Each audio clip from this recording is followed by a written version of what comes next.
تو کھدائی کے دوران ماربل کے فرش کے نیچے سے نکلنے والے 400 سال پرانے ہائپوکاسٹ سسٹم نے ماہرین کو شش و پنج میں ڈال دیا۔ یہ ایک عجیب و غریب دریافت تھی جسے پوری دنیا کے میڈیا نے کور بھی کیا کہ 400 سال پہلے حماموں میں پانی کو گرم کرنے کے لیے مغل دور میں کیا ٹیکنیکس استعمال کی جاتی تھی۔ یہی نہیں بلکہ یہاں سے اور بھی بہت کچھ دریافت ہو رہا تھا، اور اس کے ساتھ ساتھ وہ شاہی حمام جس کے بارے میں لوگ کچھ جانتے ہی نہیں تھے مشہور ہوتا جا رہا تھا۔ اندرون لاہور میں گھروں، دکانوں اور تنگ راستوں میں گھرا ہوا یہ عجوبہ شاہی حمام ہے جو مغلوں کے دور میں ایک لگژری سپا کی طرح تھا اور آج یونیسکو سے ایوارڈ یافتہ ایک ہیریٹیج سائٹ ہے۔ 400 سال پہلے یہ ایک ایسی جگہ تھی جہاں لوگ نہا سکتے تھے، سٹیم باتھ لے سکتے تھے، ہیئر کٹنگ کروا سکتے تھے، آرام کر سکتے تھے، گپ شپ لگا سکتے تھے۔ مختلف ادوار نے اسے تباہ کرنے کی پوری کوشش کی، لیکن یہ عجوبہ کسی نہ کسی طرح بچ گیا۔ پھر جب اس کی مرمت اور بحالی شروع کی گئی تو یہاں سے ایسی حیران کر دینے والی چیزیں دریافت ہوئیں جنہیں پوری دنیا کے میڈیا نے دکھایا۔ پانی کے خفیہ راستے، سرگوشیاں کرتی ہوئی دیواریں، فریسکو آرٹ ورک، زیر زمین ایک سرنگ، نوادرات کا خزانہ اور بہت کچھ۔ لاہور میں موجود یہ ایک ایسی تاریخی عمارت ہے جس کی مرمت اور بحالی کے لیے سری لنکا سے ماہرین آئے۔ اس حمام کے 22 کمرے ہیں جو سب ایک دوسرے کے ساتھ جڑے ہوئے ہیں اور ایسے لگتا ہے جیسے یہ بھول بھلیاں ہوں۔ اس عمارت کے صحن میں ایک قدیم درخت بھی موجود ہے جو بہت سی پراسرار اور اسیبی کہانیاں سناتا ہے۔ کسی نے یہاں بڑے بڑے قدموں کے نشان دیکھے تو کوئی اس عمارت میں ڈر گیا۔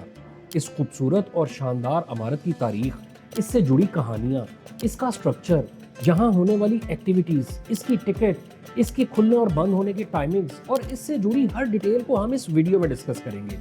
حمام دراصل پرانے زمانے میں نہانے کی خاص جگہ ہوتی تھی جہاں گرم اور ٹھنڈے پانی کا انتظام موجود ہوتا تھا۔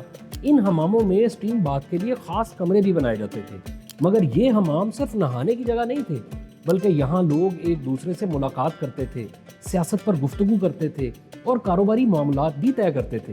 اگر آج کے زمانے سے موازنہ کریں تو حمام کسی حد تک ماڈرن سپا کی طرح ہوتے تھے، یا آپ کہہ سکتے ہیں کہ یہ کسی سوشل کلب کا کام بھی کرتے تھے۔ برے صغیر میں یعنی ہمارے ہاں حماموں کا رواج سینٹرل ایشیا، ایران اور ترکی سے آیا۔ مغل بادشاہوں نے اس روایت کو نہ صرف اپنایا بلکہ مزید ترقی بھی دی۔ شاہی محلات میں بادشاہوں، شہزادوں، شہزادیوں اور درباری خواتین کے لیے خاص حمام بنائے جاتے تھے۔ لاہور کے شاہی قلعے اور شالامار باغ میں آج بھی ایسے حمام موجود ہیں۔ پرانے زمانے میں عوامی حمام بھی بنائے گئے تھے مگر وقت کے ساتھ ساتھ ان کے آثار ختم ہو گئے۔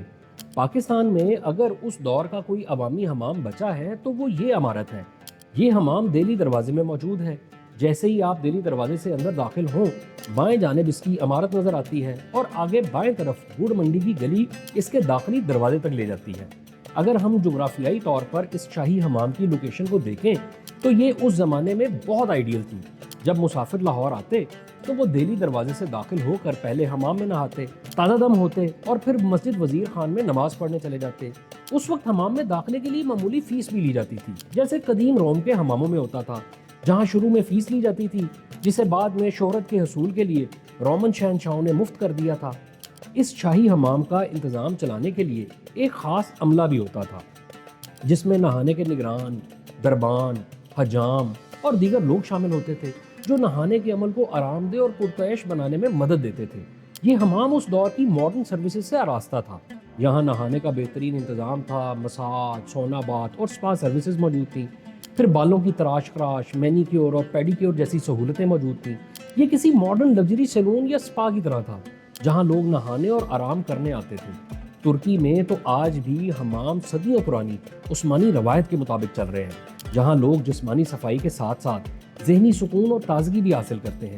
یہ حمام مخصوص طریقے سے کام کرتے ہیں جہاں پہلے سٹیم والے کمرے میں بیٹھا جاتا ہے تاکہ جسم کے مسام کھل جائے، پھر مساج کیا جاتا ہے اور آخر میں گرم پانی سے نہا لیا جاتا ہے، جس کے بعد لوگ آرام دہ ماحول میں بیٹھ کر ترک چائے یا قہوہ پیتے ہیں۔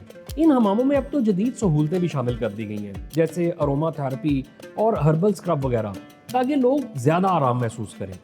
اس حمام کی تعمیر کی درست تاریخ تو معلوم نہیں، لیکن ایک وقف نامے کے مطابق یہ 1641 سے پہلے بنایا گیا تھا، یعنی تقریباً 400 سال پہلے۔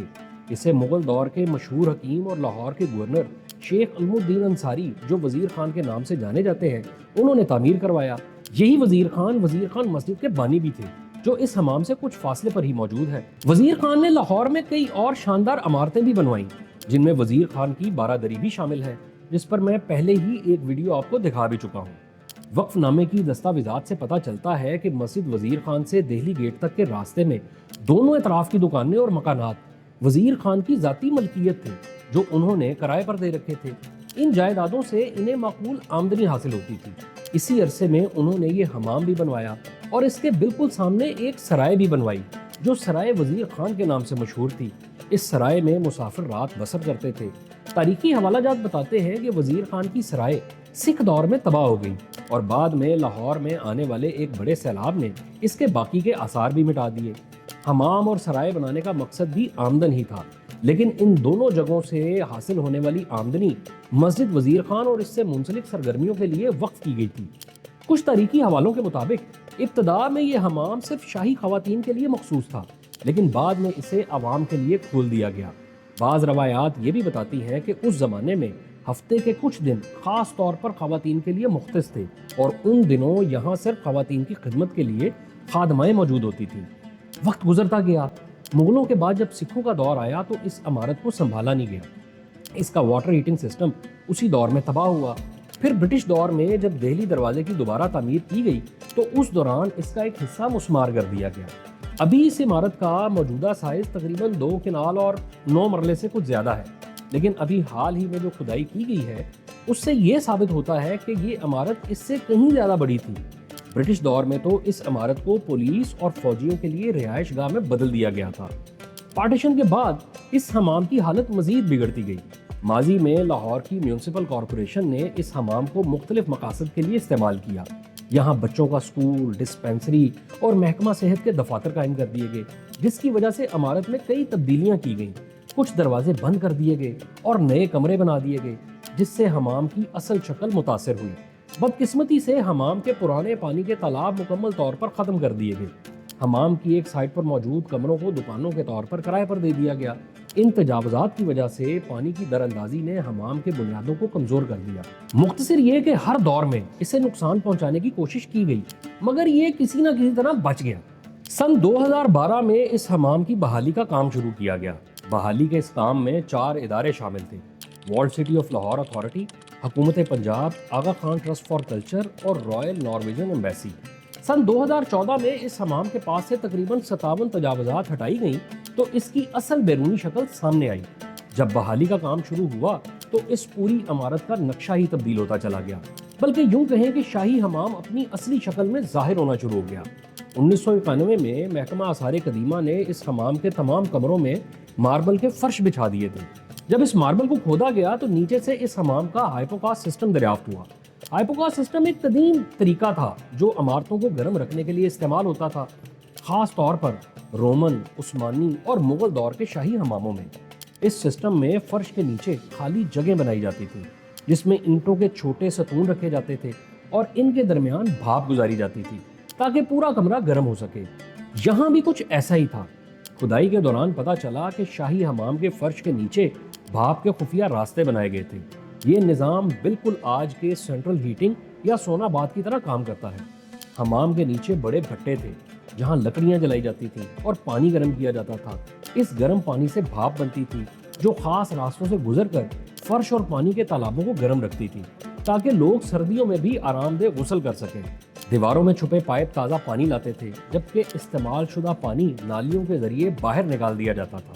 یہ اس دور کی جدید اور حیرت انگیز ٹیکنالوجی تھی جو آج کے ہیٹنگ سسٹم جیسی تھی۔